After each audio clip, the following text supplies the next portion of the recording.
Ito na guys, ngayon yung ating batteries. At ito naman yung ating in-order na active balancer. Napa-order talaga ako nito kasi nga naman, may na mag-balance tong BMS. And napansin ko rin pala guys na kung napanood nyo yung una kong video, sinabi ko doon na parang hindi siya brand new yung mga batteries.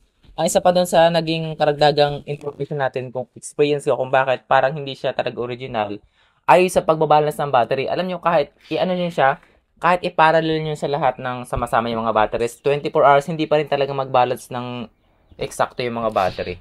Ano yun? Yung kahit 24 hours na hindi pa rin magiging okay.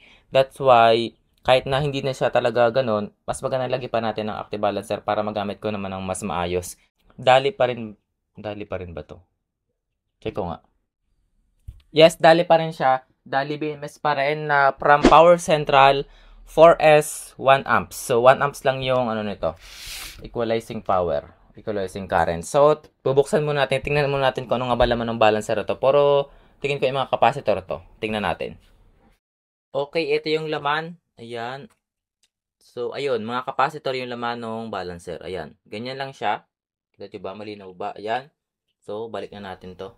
Tapos na, yun lang pala laman ito. And ngayon, para matry natin itong Dali pa active balancer na to, hindi ko muna talaga sila pinarallel 24 hours. So, iba't iba yung voltage nila. So, try natin dito hanggang 24 hours kung mababalance niya. So, subukan natin. Tingnan natin yung mga voltage ng batteries. Etong una ay 3.304. Itong sunod ay 3.346. Ito ay 342. Ito namang isa, 347. Almost balance naman pala. Ayan o. Konti lang yung difference nila. Pero try na rin natin ikabay itong active balancer. Siguro hindi na ito abutin na 24 hours. Almost 24 hours na rin kasi nakakabait itong Dali BMS na to. Siguro na-balance na rin kahit papano. Yun nga lang, hindi pa rin sakto. So, try natin dito. Ito yung kasama ng active balancer o. Meron siyang dalawang wires. Ayan. At ang maganda dito sa kanilang wire, meron ng kasamang meron ng kasamang number ng wire kung B1, B2, B3 kung saan battery sila. And magkadikit pala ito. Ba't ganito? Ito pala yung maganda dito sa wire ng active balancer. Iisang wire na ikakabit natin sa battery. Tapos itong dulo ikakabit natin sa active balancer. Yung isa namang dulo ikakabit na lang dito sa BMS. So sakto na siya. Hindi ko nakakailangan pa yung wire nitong BMS na medyo maliit. So mas maganda to ngayon. So kabit na natin din eh. Dito sa wire ng active balancer, meron ng kasamang bilang ng wire. Ito B0, ito isa negative dito. Next naman isa B1, meron na rin nakalagay dito. Ito B1, ayan. Ito. Ito natin dito. Sunod yung B2, meron ito. Sunod natin dito. Tapos B3, yung sunod-sunod din lang. So, kabit ko na lang dito. Heto na, naikabit ko na yung mga wire. Ito yung negative, then B1, B2, then B3 at ito sa B4. Madali naman siyang ikabit kasi meron na nakalagay sa mga number sa wire ng papunta sa batteries. Tapos ito, ikakabitan natin sa active balancer tapos dito sa BMS. Pero kakabit ko na rin pala tong BMS. So, kakabit ko na rin para diretso na.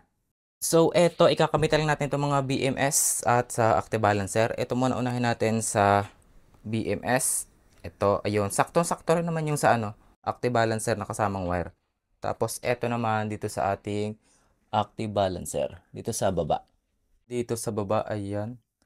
Ayun, umiilaw na siya. Ayun, so working na tayo. Ayan, goods na.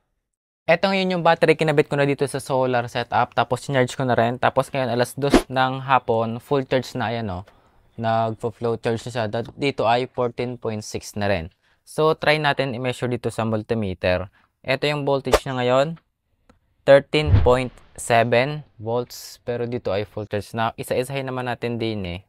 Kapag isa-isa, siya ay nasa 3.3 volts itong unang battery. Ito namang isa 3.3, 37, 3.7 at 3.5. Ayun, hindi pa rin siya balance, mas pa rin tong isa. Mataas pa rin. So pag pinagpatuloy pa to, maabot na naman to ng 4 volts katulad nung nakaraan. So, ang gagawin ko, papatayin ko na, tatagtayin ko na dito. Tapos, try nating i-parallel itong mga battery kung magbabalance ba sila kahit nakaparallel na. Hindi pa rin kayanin ng ng active balancer. Yun nga lang kasi 1 amps lang naman. So, try natin. Ito na yung mga batteries. Ayan, pinagsama-sama ko na sila. Ito yung positive, positive, positive, positive. So, pag didikitin ko sila, ganyan. Tapos, ito lalagyan ko rin ng isang hanay pa na wire. Ito na yung batteries na iparallel ko na. Ayan. So, let's see bukas. Tingnan natin kung magbabalance sila. Pero na-try ko na kasi ito dating iparallel ng ganito. Hindi pa rin talaga nag-balance ng sakto. Iba't iba pa rin yung voltage nila. So, ngayon, tingnan natin ulit para makita natin bukas kung ano naman yung magiging performance nito. Ito na guys yung mga batteries ngayon. Try natin i-measure kung balance na. Tinek ko kasi kanina dito ng sabay-sabay. Balance naman na isa-isa. So, try ko nga ulit. Tingnan ko lang. So, 3.43. So, tingnan natin dito. Aalisin ko lang muna itong mga bus bar. Tagdag natin yung connection. So, try natin isa-isa kada battery kung balance na. Ito yung first battery. So, let's say, try 3.338. Etong isa, 337, 338. So, pwede na rin. Itong isa, 3.38. Ayan, balance naman. Itong isa, ay 3.337. So, balance naman na silang lahat. Okay na pala siyang gamitin. Okay na, nag-balance na. Ito na yung mga batteries na i-set up ko na ulit. Na ibalik ko na dito sa BMS tsaka sa balancer. So, check natin yung voltage kung may nabago na. Ito. Number 1 dito, meron siyang 340, 343, 340, 341. So, balance naman sila. So, test natin sa ating refrigerator ulit. Eto, try natin sa inverter. Sa inverter, nasa 13.1 volts. And then, isaksak na natin itong refrigerator. Ayan, hindi kinaya yung power surge. Restart ko lang. Ayan, nasa 12.5 volts. Nasa ano pa to? Power surge pa rin. So, tingnan natin hanggang bukas ng umaga kung kakayanan niyang umabot ng magdamag. Hopefully, tumagal. Kaso ngayon, nasa ano lang, 12.4 volts na lang. Mahina pa rin siya. Okay din, bukas na tayo. Heto guys, ganyan yung ating inverter. Gumagana pa rin. Ayan, nasa 12.3 yung voltage dito. So, bali, 7 ng gabi. 7, 8, 9, 10, 11, 12, 1, 2, 3, 4, 5, 6, 7, 8. Bali, naka 13 hours na kasi alas 8 na ngayon ng umaga. At yung nasa 12.3 volts, patayin ko na. And, malolobat na rin naman siya. Test natin yung voltage yung mga battery kung balance pa. Medyo mahina kasi mag-balance ito kasi ito ay 1 amps lang yung active balancer. Ito yung voltage ng mga battery. Lahatan, nasa 12.59 volts. Kapag isahan naman, ito number 1, 3.2, 3.27. Next, 3.28. Ayan, balance naman medyo. Next, 3.28, balance din. Itong isa naman ay 2.7. Ayun, medyo mababa yung reading natin dito sa isa. Mababa siya, 2.27 lang. Nasagad siya. Ito, 2.7. So, hindi gaanong balance. Ito rin nga pala yung active balancer natin, no? Patay siya, hindi siya gumana. Ayan, no? Patay. So, kahit tanggalin ko yan din, tapos ibalik ko, hindi pa rin siya gagana kasi nag-i-start lang yung kanyang active balancing kapag yung battery ay nasa voltage na ng 3 volts. In this case, itong isang battery ay nasa 2.7 na lang, kaya hindi na mag-start yung active balancing niya. That's why kapag pinagpatuloy ko pa to ay possible na masira na tong battery. Kasi useless na rin yung active balancer kasi hindi na siya gumana. Ayun. Ito na guys yung battery ngayon. Chinarge ko siya dito ulit sa solar setup. At dito nakalagay sa mga solar charge controller ay full charge sa kanina. Tumigil na. So tingnan natin ngayon yung voltage ng kada cell kung nakabalance na. So dito. Ito check natin muna sa una sa pang 12 volts pala. Meron siyang 13.4 volts. So, full charge yan. Unahin natin dito sa unahan. Yung first cell battery ay 3.34 volts. Yung sunod naman ay 3.39.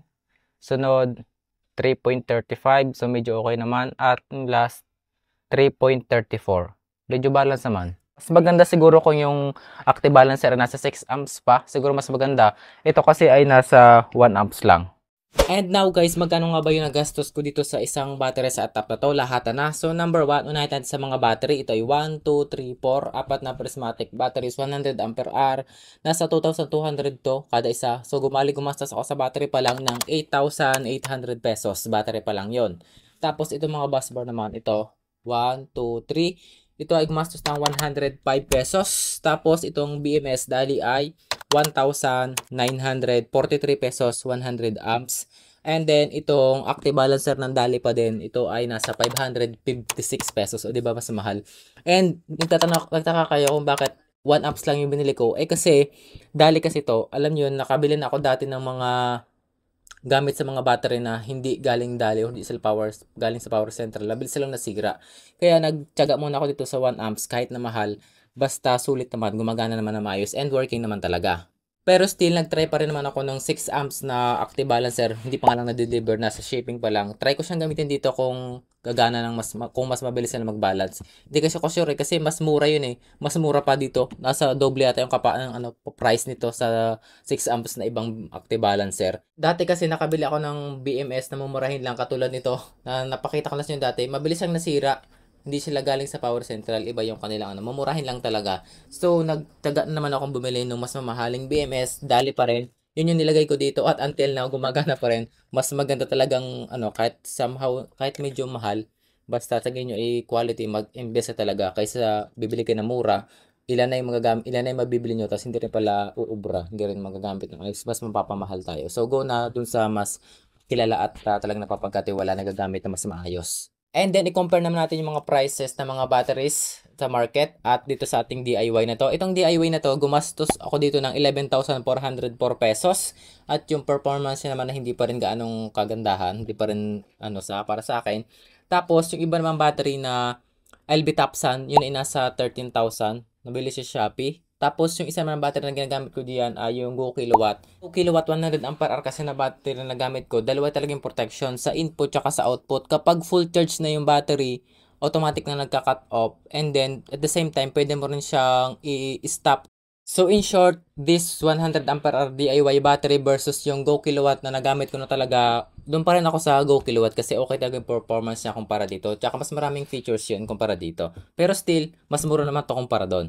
So, ayun, lahat ng link na ginamit ko dito, ilagay ko sa description box below kung gusto nyo rin tingnan or kung gusto nyo rin mag-build ng sa inyo. It's up to you naman. Basta ito, na-share ko lang yung performance niya taka yung real experience ko sa battery na to. So, it's up to you kung bibili or gagawa din kayo.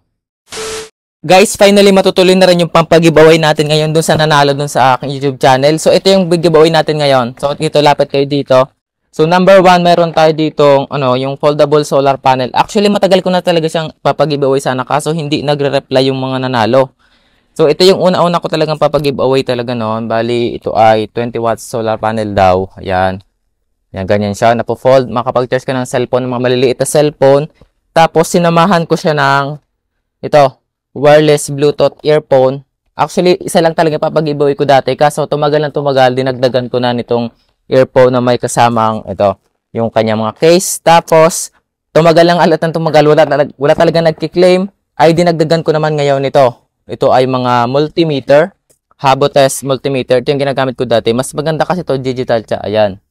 Ganyan yung laman. Mayroon siya rin kasamang mga test probe at mga batteries dito. Tapos, isa pang multimeter din na test pen. Voltage tester. Ayan. Ibang laman ito.